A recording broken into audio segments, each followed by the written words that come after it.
Now, in a country whose election has been marred by allegations of irregularities, the 1988 general election will always be remembered for the blatant disregard for the principle of a free and fair election.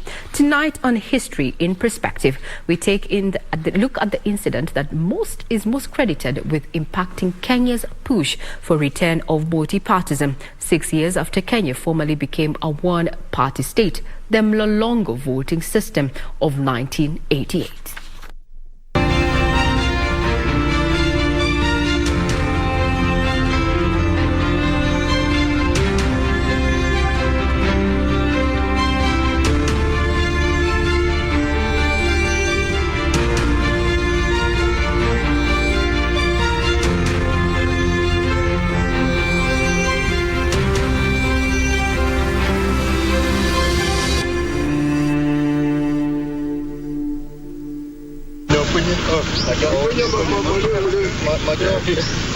Good morning.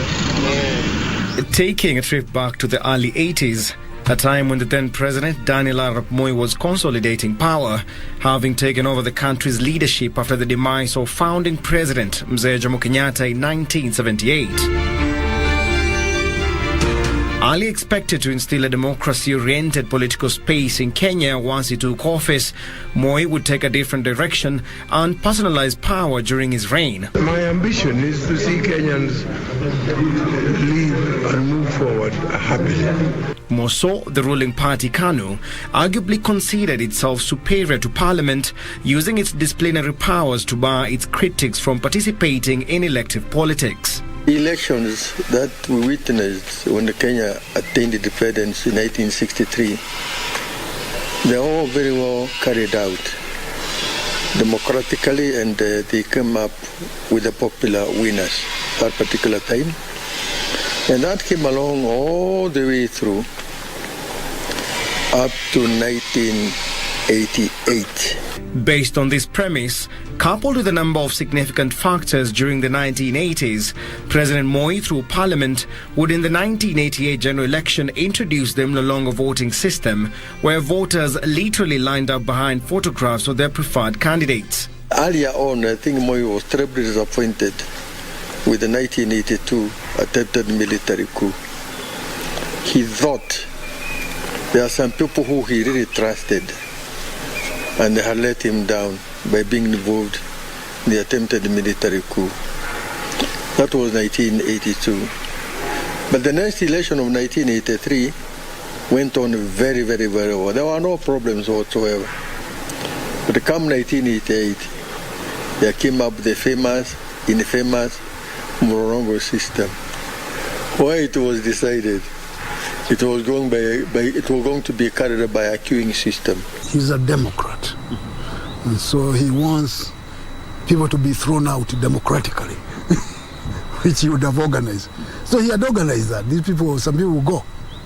And people like Robia were complaining, asking Josephat Karanja, who made you the prefect of Nairobi? That sort of thing.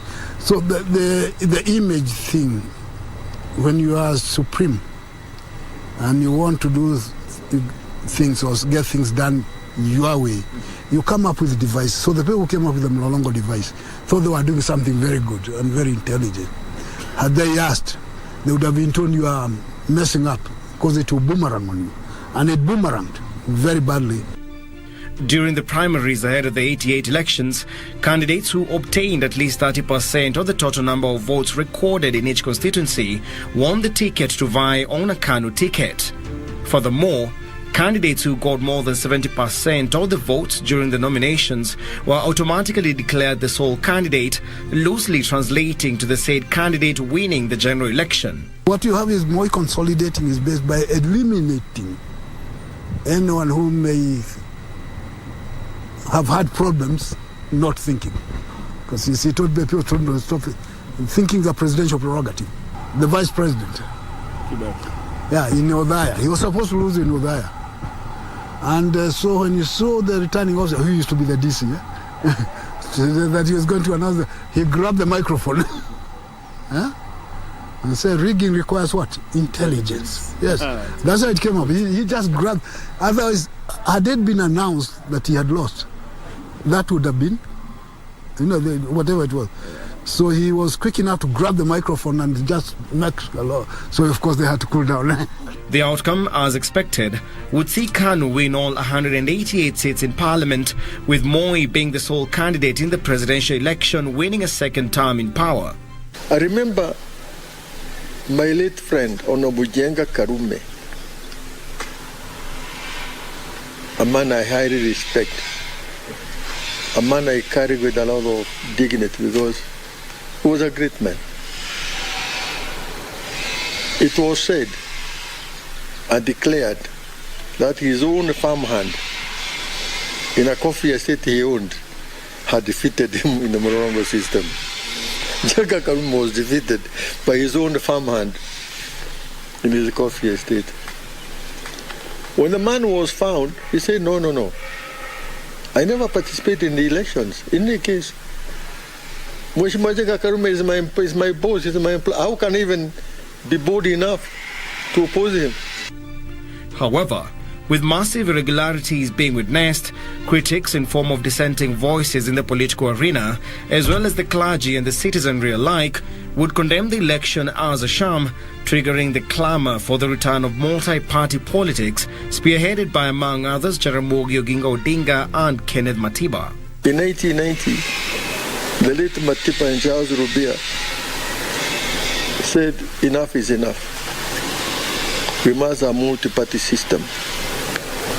And then they called for a meeting at the Kamukoji 7, called it Sabasaba. My God. People became wired with that meeting. And then the rest is history. Matiba was detained. Rubia was detained. But then the whole country now would have done anything to ensure that there was a multipartism. Whether it is death or whatever, they were ready. Kibaki would later resign from the government in 1991 to join the opposition. And although some people might have been convinced or persuaded that it probably is a good idea, because you can see, when it was implemented, the opposite happened. That in itself broke Moi's rule. The agenda bore fruit in December 1991 with the repeal of Section 2A of the Constitution, paving way for the multi-party elections held in 1992.